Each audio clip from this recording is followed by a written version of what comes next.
Expensive এবং premium একটা handheld fan. So এটার যে দাম, এই দাম দিয়ে কিন্তু বড় একটা ফ্যান খুব সহজে কিনে ফেলা যায়।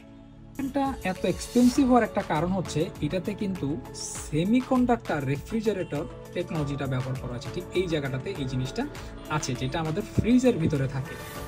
ফ্যানের পাওয়ারটা অন করে দিলাম। সো ফ্যানের পাওয়ারটা অন করে দেওয়ার পরে আমরা এখানে আরেকটা প্রেস করলাম।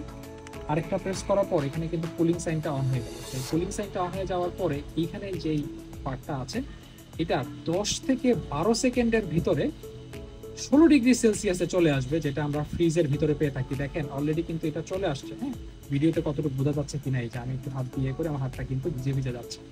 16 ডিগ্রি সেলসিয়াসে এই জিনিসটা চলে আসবে। আপনি হাত দিলে ফ্রিজের মতন কিন্তু ঠান্ডা অনুভূতি পাবেন।